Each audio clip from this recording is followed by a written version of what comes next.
तो चलिए आज एक बहुत ही ज़्यादा इंपॉर्टेंट टॉपिक को हम कवर करते हैं जिसका नाम है सर्क्यूलर परम्यूटेशंस।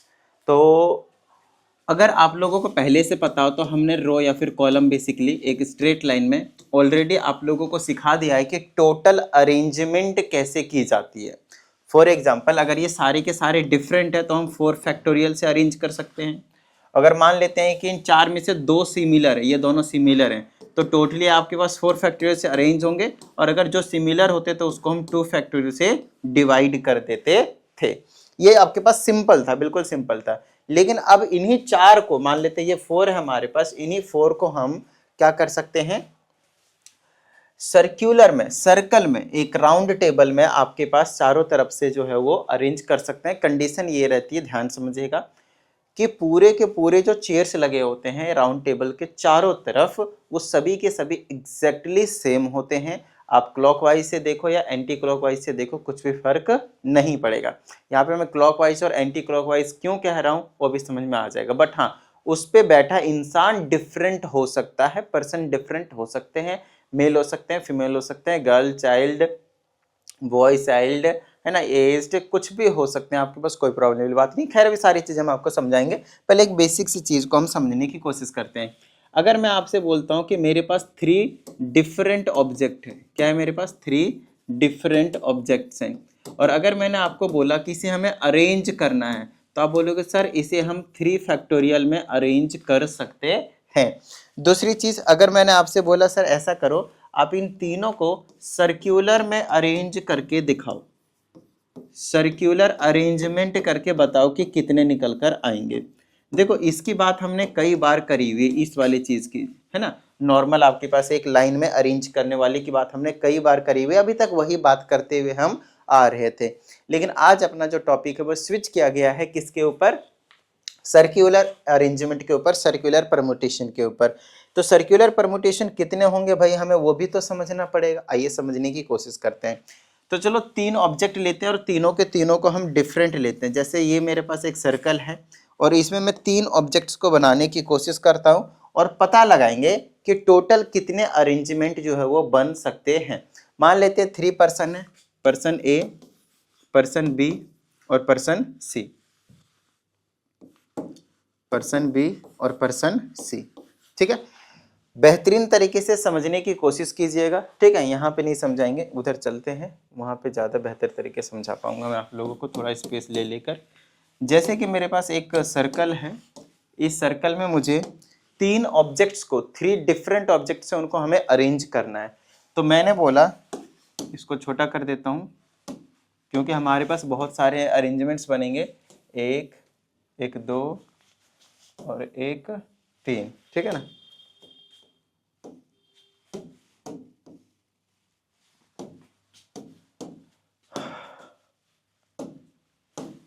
चलो एक एक करके यहाँ पे लगा देते हैं।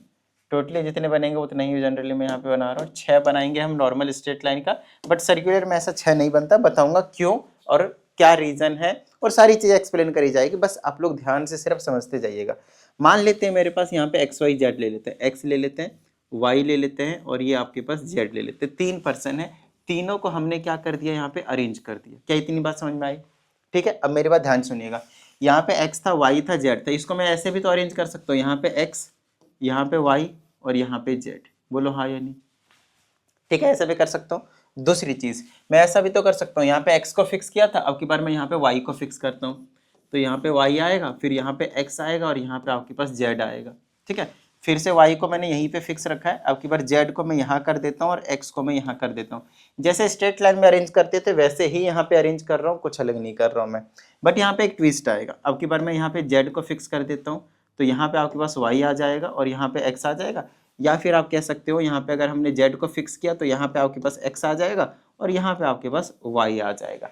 ऐसा कुछ, अगर आप एक नॉर्मल पर्सन है, मेंटली डिस्टर्ब नहीं है, तो आप कुछ ऐसा काम करेंगे जब मैं बनाने के लिए बोलूंगा, और उसके बाद जो ट्विस्ट है वो भी हो सकता है, अगर आप और भी ज्यादा अटेंटिव है तो वो भी पता लगा लेंगे तुरंत। बट फिर भी इतना तो एटलीस्ट एक नॉर्मल पर्सन को समझ में आ जाना चाहिए कि भाई हाँ, इस तरीके से हम 3 पर्सन्स को डिफरेंट वे में अरेंज कर सकते हैं, स्ट्रेट लाइन में भी और यहाँ पे सर्कल में भी। अगर मैं नॉर्मली सोचूं बिल्कुल बच्चों की तरह तो मैं ऐसा कर सकता हूँ। ठीक है, बट प्रॉब्लम यहाँ पे ये है कि अकॉर्डिंग टू मैथमेटिक्स जो टोटल अरेंजमेंट अभी हमने यहाँ पे टोटली किया है वो टोटल निकाले हैं हमने totally 6 but according to mathematics there are only 2 arrangements. कहता है भाई आपने सिर्फ और सिर्फ ना 2 ही अरेंजमेंट करे हैं, 6 अरेंजमेंट आपने नहीं करे, 6 के 6 अरेंजमेंट आपने नहीं किए, देयर आर ओनली 2 अरेंजमेंट्स। अब बात आती है भाई मैथमेटिक्स ऐसा क्या क्यों रहा है, उसके पीछे कुछ लॉजिक भी होगा और समझने की कोशिश करते हैं। सबसे पहली चीज यहाँ पे देखो x है, ठीक है, यहाँ पे x है हमारे पास। यहाँ पे ध्यान रहे जब भी कभी एक सेंटर राउंड टेबल में बैठते हैं तो हमेशा हमारा जो फेस होता है वो किधर होता है, सेंटर की तरफ। किधर होता है, सेंटर की तरफ। तो किधर होता है, सेंटर की तरफ। क्लियर है। यहाँ पे भी हमारे पास फेस किधर, हर एक में मैं यही आपके पास अजम्पशन लेकर चल रहा हूँ कि हमारे पास जो फेस होंगे पर्सन्स के वो किधर होंगे, सेंटर की तरफ होंगे। क्लियर है। हमारे जो फेस होंगे सभी के वो क्या होंगे आपके पास, सेंटर की तरफ। तो मैं चलो मार्क भी कर देता हूँ, आप लोगों को किसी भी तरह की कोई प्रॉब्लम ना हो, क्योंकि यहाँ पे क्लॉकवाइज एंटी क्लॉकवाइज लेफ्ट और राइट की मैं बात करूंगा। इसीलिए पहले आप इसको देखना एक बार अच्छे से बेहतरीन तरीके से। एक्स के ये वाला लेफ्ट होगा, ये वाला लेफ्ट में होगा, और यहाँ पे एक्स के ये वाला क्या होगा आपके पास, राइट में होगा। क्या इतनी बात समझ में आई, क्या इतनी बात समझ में आई। ठीक है। मैथमेटिक्स ऐसा क्यों कह रहा है कि आपने टोटल 2 ही अरेंजमेंट बनाए, वो मैं आप लोगों को समझाना चाह रहा हूँ।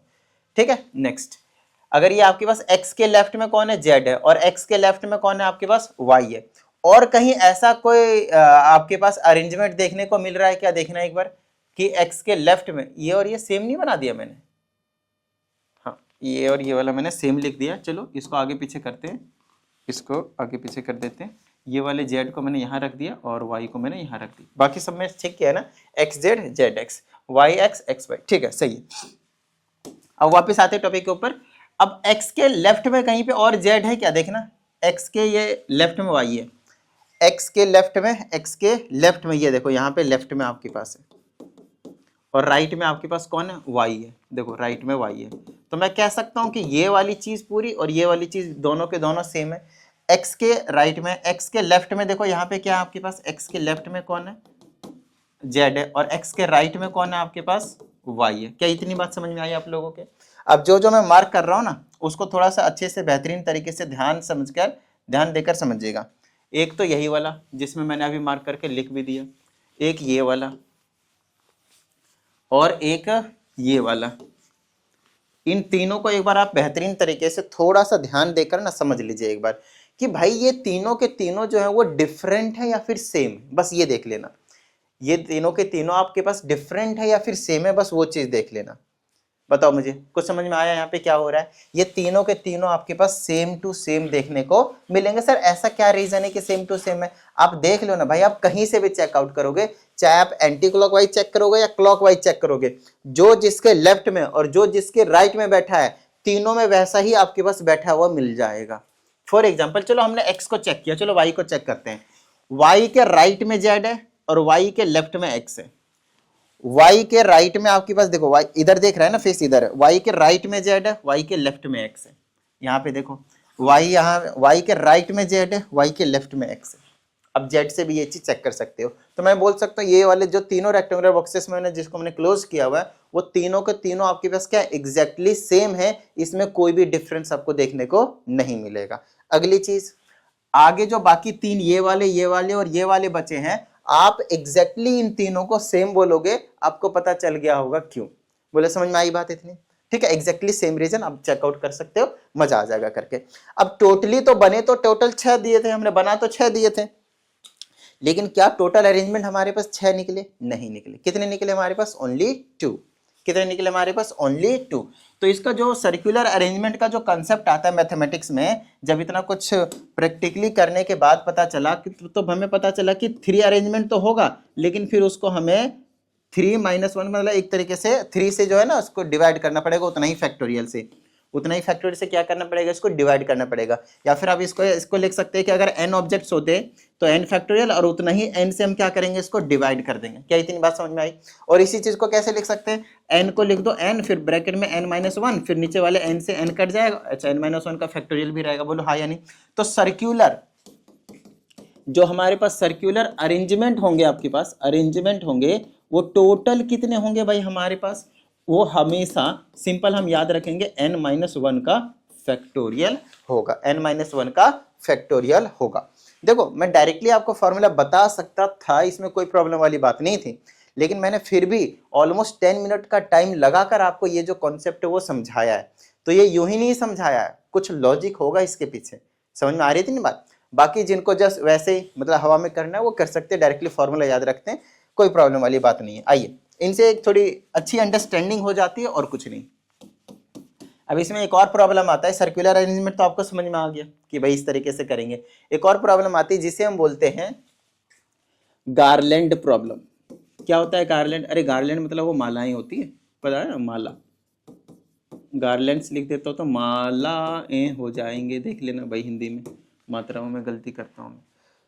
ठीक है, तो मालाएं आप लोगों ने देखी होंगी, है ना। तो मालाओं में होता क्या है, सबसे पहले हम उन चीज को समझने की कोशिश करेंगे कि मालाओं में टोटल अरेंजमेंट बनते कैसे हैं। सबसे पहली चीज मान लेते हैं, फिर से हमारे पास सर्कुलर अरेंजमेंट करने वाले हैं इस तरह से, और फिर से हम 3 फूल लेते हैं। कितने फूल लेते हैं? 3 फ्लावर ले रहे हैं, और तीनों के तीनों को मैं डिफरेंट कलर का ले रहा हूँ।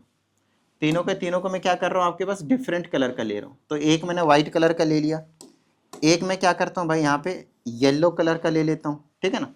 एक में क्या करता हूँ भाई येलो कलर का ले लेता हूँ, और एक में क्या करूँ, दूसरे कोई कलर का ले लेते हैं, पिंक कलर का ले लेते हैं फ्लावर। चलो एक फ्लावर मैंने क्या ले लिया भाई, पिंक कलर का ले लिया। ये मैंने 3 फ्लावर लिए, और मैंने आपसे बोला कि भाई बताओ इस तरह के कितने जो मालाएं हैं वो आप बना सकते हो, कितने गार्लैंड से वो बना सकते हो। गार्लैंड के जगह पे आपके पास क्या कहते हैं उसको, एक और वर्ड दिया जा सकता है कि क्लॉकवाइज और एंटी क्लॉकवाइज जो आपके पास अरेंजमेंट बनेंगे वो एग्जैक्टली सेम बनेंगे। क्लॉकवाइज और एंटी क्लॉकवाइज जो है वो इक्वल होंगे। क्या होंगे इसका मीनिंग वो अभी हम समझा देंगे, टेंशन मत लीजिए। आइए समझने की कोशिश करते हैं पहले हम इस वाली चीज को, ठीक है। जैसे कि यहाँ पे हमने देखा कि भाई ये वाली चीज है, ये अब हमारे पास निकल गया। अब अगर अभी कभी आप लोगों ने नॉर्मल जो फूल वाले मालाएं आपने देखा हो, जो मैरीगोल्ड जो गेंदा वाले फूल से हम दिवाली के टाइम पे बनाया करते थे माला, उसको एक बार इस तरह से हाथ में पकड़ लो, मैं आपको समझाता हूँ। उसको आप क्या करो, एक बार हाथ में पकड़ लो, इससे आप उसी चीज को एज्यूम कर लो कि ये वही वाला क्या है, माला है, ठीक है। इसको इस तरह से देखो, इसमें मान लो कि बहुत सारे मालाएं लगी हुई हैं, या फिर आप मान लो कि इसमें 3 लगी हुई हैं, मर्जी है, और डिफरेंट कलर के भी हो सकते हैं, इसमें कोई प्रॉब्लम वाली बात नहीं है। लेकिन मैं क्या कह रहा हूँ, जैसे कि ये है, इसको ऐसे ही मानो, इसको ऐसे ही मानो, और एक फ्लावर यहाँ, एक फ्लावर यहाँ, एक फ्लावर यहाँ पे है। तो इसको अगर मैंने इस तरह से माना है, इसको, इस माला को, तो मैं इसको क्या कर सकता हूँ, ध्यान समझना। अभी मैं ऐसे देख रहा हूँ, व्हाइट वाला यहाँ है, येलो वाला यहाँ है, और पिंक वाला यहाँ पे है। समझ में आई इतनी बात? व्हाइट वाला टॉप पे, येलो वाला लेफ्ट पे, और पिंक वाला राइट पे है। और मैं क्या करता हूँ, इसको ध्यान समझिएगा, इसको मैंने क्या कर दिया, ट्रेडिंग करके ऐसे करके घुमा दिया, ऐसे करके घुमा दिया, ऐसे करके मैंने घुमा दिया। समझ में आई इतनी बात? तो अब इस तरह से घूमने के बाद ये क्या आपको नजारे दिखाएंगे, ये बताओ मुझे। ये ऐसे करके मैंने इस तरह से घुमा दिया। तो मैं बस आपसे ये जानना चाहता हूं कि पहले जो भी था, ये जैसा भी था, क्या अब वो चेंज हो जाएगा माला? वो जो गार्लैंड था क्या अब वो चेंज हो जाएगा? बताना मुझे। कुछ भी चेंज आपको देखने को नहीं मिलेगा आपके पास। मतलब इस केस में आपके पास एंटी क्लॉकवाइज और क्लॉकवाइज जो पोजीशन थी वो आपके पास सेम ही रहेंगे, क्योंकि हमने पूरा इसी को पलटा दिया। जब हम इसको पलटा देते हैं तो आपको कुछ भी चेंज देखने को नहीं मिलता है। तो इस केस में जो टोटल मालाएं बनेंगी ना, वो सिर्फ और सिर्फ 1 मालाएं बनेंगी, इसके अलावा और नहीं बन सकते इसमें। देख लो एक बार अच्छे से, इस चीज को थोड़ा सा एनालाइज करोगे तो आपको थोड़ा सा बेहतरीन तरीके से जो है वो समझ में आ जाएगा। क्या इतनी बात समझ में आई? क्या इतनी बात समझ में आई आप लोगों को? डन है, ठीक है। चलो अगली चीज है, इसी में अब इसी का कोई पर्टिकुलर फॉर्मूला बनाया गया होगा। बिल्कुल भाई, देखो इधर, जो आपके पास जब भी कभी ये कंडीशन दे दें कि क्लॉकवाइज, नॉर्मल पर्सन वाले में भी दे सकते हैं, अनलेस एंड अनटिल कि आपको दिया ना हो तब तक आप मानेंगे नहीं कि एंटी क्लॉकवाइज और क्लॉकवाइज आपके पास इक्वल है। तो ये वाले इस केस में आता है n-1 का फैक्टोरियल, तो आता ही आता है, बस उसको आपको 2 से क्या करना है, डिवाइड कर देना है। या आपने कभी क्या देखा होगा, वो माला देखी होगी जिसमें वो गार्लैंड ही देखा जिसमें मोतियों से बनी होती है, सारी के सारी अगर मोतियां सेम है, A to Z colour same colour के हैं, तो आप इधर से पलटा दो या इधर से पलटा दो, वो एक ही बन सकता है, एक से ज्यादा नहीं बन सकता। लेकिन अगर डिफरेंट कलर के हैं तो ज्यादा बन सकते हैं, तो ज्यादा बन सकते हैं, अलग अलग पोजीशन को चेंज करके, अलग अलग पोजीशन को चेंज करके। समझ में आई इतनी बात? इस केस में 1 बना क्योंकि हमने सिर्फ 3 लिए थे। अगर 4 लेते तो कितना बन जाता है आपके पास? 3 मालाएं बन जाती टोटल। कैसे बनेंगे? इस वाले फॉर्मूले के अकॉर्डिंग 4 - 1 3 फैक्टोरियल, 3 फैक्टोरियल 6 हो गया, 6 से 2 से डिवाइड करो 3। अब बेशक 4 डिफरेंट कलर के फूल लेना और अलग अलग मालाएं बनाकर देख लेना, फिर ये तो बहुत ज्यादा इजी पड़ेगा आपके लिए, प्रैक्टिकली फिर आपको समझ में आ जाएंगे, ठीक है ना। 4 डिफरेंट कलर के फ्लावर ले लो और एक धागा ले लो, चारों तरफ से बांधो सर्कुलर में, उसके बाद एक माला बनाओ, दूसरा बनाओ, तीसरा बनाओ, चौथा बनाओ, इस तरह से जितने आप बना सकते हो बनाओ। और देखना 3 से ज्यादा आप जैसे बनाने के लिए जाओगे ना, हर चौथा बनाओगे वो किसी ना किसी स्टार्टिंग के 3 से मैच कर रहा होगा। आप इधर से पलट के या इधर से उसमें तक पलट सकते हैं, आपको पता है। समझ में आ रही है इतनी बात? इसलिए बस आपको ये याद रखनी, जब एंटी क्लॉकवाइज और क्लॉकवाइज सेम हो जाए, या फिर सिंपली जब कभी मालाएं की बात कर लेते हैं, गार्लैंड की बात कर लेते हैं, तो उस केस में आपके पास ये फॉर्मूला लग जाता है। बस इतना ही कंसेप्ट आपको यहाँ पे जो है वो देखने को मिलेगा। अब अगर हम क्वेश्चन की बात करेंगे तो बच्चों वाले क्वेश्चन है, तुरंत उड़ा देंगे। तो चलिए अब हम कुछ क्वेश्चंस की प्रैक्टिस करते हैं आप लोगों के लिए। मैंने यहाँ पे क्वेश्चन लिखा, लेकिन एक चीज़ और बता दूं पहले, तो एक नॉर्मल सा क्वेश्चन दिया जाएगा कि एक टेबल के अराउंड मान लो कि 5 पर्सन है, तो इसको हम कितने तरीके से अरेंज कर सकते हैं। तो आपको फॉर्मूला बता दिया, 1 माइनस करना, फैक्टोरियल लगा देना, 4 फैक्टोरियल, टोटल 24 अरेंजमेंट। तो इस टाइप के क्वेश्चन अगर डायरेक्टली आए तो ये तो मैंने इंक्लूड भी नहीं किया। मेन जो क्वेश्चन आएंगे वो इस तरह के, डायरेक्टली हो तो कंसेप्ट के ऊपर बेस्ड क्वेश्चन था। डायरेक्टली वाले क्वेश्चन कभी नहीं देते पेपर में, ध्यान रखना इस चीज़ का। आओ इसको समझने की कोशिश करते हैं। जैसे कि यहाँ पे बोला है कितने पेज में 5% को मैं अरेंज कर सकता हूँ ABCD to sit around a circular table if B and D sit next to each other. मतलब वो हमेशा एक दूसरे के साथ में बैठते हैं, पड़ोसी बन के। तो देखो ये सर्कुलर टेबल है, इसमें हमारे पास टोटली 5% हैं, A B C D E। फिर कहता है भाई किसी दो को एक बना दो, किसी दो को क्या करो एक बना दो। किसको किसको? B एंड D को। B और D को अगर एक बना देता हूँ मैं, तो इसको मैं यहाँ पे बिठा देता हूँ, ठीक है ना, सॉरी D को मैंने यहाँ पे बिठा दिया और ये खाली हो गया। वही 5 बट है, कहीं भी बिठा सकते हैं, कोई दिक्कत नहीं। अगर मैं इनको एक मानता हूँ तो टोटल इसमें पर्सन कितने हो गए? 1 2 3 4। इसको एक मानना पड़ेगा 1 2 3 और इसको एक मानना पड़ेगा तो 4। तो 4 फैक्टोरियल से अरेंज हो सकता है क्या? नहीं, क्योंकि सर्कुलर में है तो 4 माइनस 1 कितना होगा? 3 फैक्टोरियल होगा। क्या इतनी बात समझ में आई? नेक्स्ट, क्या ये आगे यहाँ और ये यहाँ पे नहीं बैठ सकता आगे पीछे? तब भी तो साथ में ही रहेंगे, तो इनको आपस में भी तो अरेंज कर सकते हैं, जैसे सिंपल स्टेट वाले में करते थे वही। उनको हम 2 फैक्टोरियल से अरेंज कर सकते हैं। 3 2 6 2 12। तो ये आपके पास टोटल 12 अरेंजमेंट बन जाएंगे। नेक्स्ट है आपके पास A and D do not sit next to each other, कि एक साथ नहीं बैठते हैं। देखो एक साथ नहीं बैठने से पहले एक साथ कितने तरीके से बैठते हैं वो निकाल लो, फिर टोटल में से माइनस कर लेना। पहले टोटल कितना निकलेगा? 5% है, 5 माइनस 1 4 फैक्टोरियल। 4 फैक्टोरियल कितना आएगा आपके पास? 24। मतलब टोटल अरेंजमेंट 5% हो सकते हैं, वो 24 अरेंजमेंट हो सकते हैं। टोटल 24 तरीके से बैठ सकते हैं, वेज से बैठ सकते हैं। यहाँ पे B और D अगर, अच्छा एक बात बताओ, अगर मैंने यहाँ A नहीं लिखा B लिखा है, तब आप मुझे बताओ, इसमें आपने निकाल लिया ना कि B एंड D सीट साथ में, जब साथ में बैठते हैं नेक्स्ट टू ईच अदर मतलब साथ में बैठते हैं, तब 12 वेज है। जब B एंड D साथ में नहीं बैठेंगे तो टोटल में से क्या करोगे? 12 को माइनस कर दोगे, तो आंसर क्या आया? 12 आया। तो 12 वेज में साथ से बैठ सकते हैं साथ में, और 12 वेज से ही आपके पास साथ में नहीं बैठ सकते हैं। अगर यहाँ पे अगर मैं A कर दिया तो क्या आफत आ गई भाई?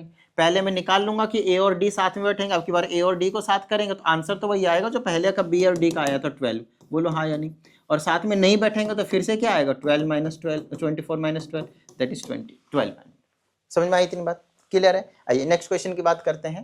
ये तो अभी मैंने आपको समझाया, इसमें हमसे कुछ कुछ चीजें कही गई, आइए समझते हैं। कहा जाता है in how many ways can 7 boys be seated at round table so that the 2 particular boys are next to each other. कितने हैं? 7 बॉयज है। फिर से सेम क्वेश्चन आ गया, एग्जैक्टली सेम क्वेश्चन है भाई। तो 7 थे आपके पास, उसमें से 5 को साइड करो और 2 को एक बना दो, तो 5 और 1 कितने हो गए? 6। तो 6 को कैसे अरेंज करूंगा? 5 फैक्टोरियल से, 6 माइनस 1 फैक्टोरियल से, और इनको भी 2 फैक्टोरियल से मैं क्या कर सकता हूँ? अरेंज कर सकता हूँ। और सेपरेटेड का क्या मतलब है? टोटल में से, टोटल 7 था, 7 माइनस 1 6 फैक्टोरियल में से माइनस कर दो इसको, तो ये सेकंड का आंसर आ गया। सिंपल, आपको समझ में आ गया होगा, पहले वाले से बिल्कुल सेम टू सेम क्वेश्चन था।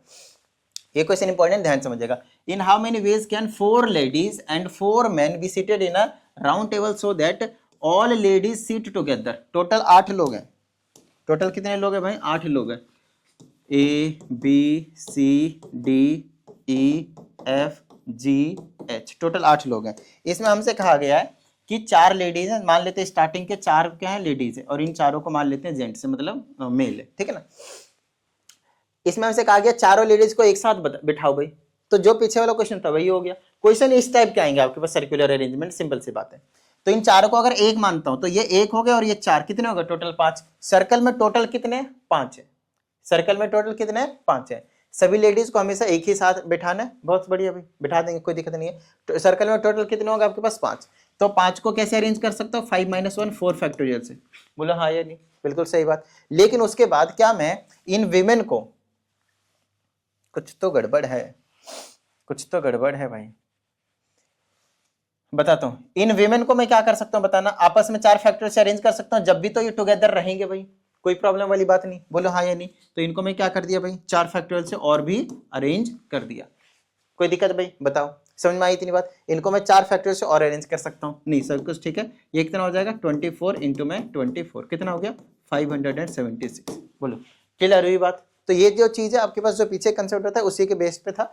नेक्स्ट क्वेश्चन के ऊपर आते हैं, how many different necklaces can be formed with 6 beads. अगर मैं 6 बीड्स लेता हूँ, 6 मोती ले लिए हमने, 6 मोती जो जिससे मालाएं बना जाती है, अगर सारे के सारे डिफरेंट कलर के हुए तो अभी क्या बताया था फॉर्मूला, n-1 डिवाइडेड बाई 2 है ना, n-1 factorial divided by 2, 6 - 1 5 factorial divided by 2, ये कितना होता है 120 डिवाइडेड बाई 2 कितना हुआ 60। नेक्स्ट कहता है अगर सारे के सारे सेम कलर के हुए तब तो आप एक माला से कभी ज्यादा बना ही नहीं पाएंगे, अगर सारे के सारे सेम कलर के हुए तो। समझ में आई इतनी बात, डन है। तो क्वेश्चन जो इस टाइप्स के आएंगे, देखो इतना ही क्वेश्चंस करवाने से नो डाउट आप लोगों का जो पूरा का पूरा पेपर में आने वाले क्वेश्चन हो गए, या फिर अगर आप जेईई वगैरह की तैयारी कर रहे हैं तो उसमें की क्वेश्चंस की बात करते हैं तो पॉसिबल नहीं कि सिर्फ इतना ही क्वेश्चंस की प्रैक्टिस करने से बात बन जाएगी, आपको और भी बहुत सारे क्वेश्चंस जो है वो प्रैक्टिस करने पड़ेंगे। कोई भी बुक उठा लीजिए, प्रैक्टिस कीजिए, नो डाउट आपको डाउट आएंगे, इस बात का प्रॉपर ध्यान रखना है। तो चिंतित नहीं होना है, इस पर भेज देना है, मैं पूरी कोशिश करूंगा कि आप लोगों को प्रॉपर वीडियो सॉल्यूशन प्रोवाइड कर सकूं, या फिर लाइव क्लासेस में डिस्कशन कर लेंगे। उम्मीद करते हैं इस वीडियो के सभी चीज़ें आप लोगों को समझ में आ गए होंगे। प्रैक्टिस करते रहिएगा, मिलते हैं अगले सेशन में। जय हिंद।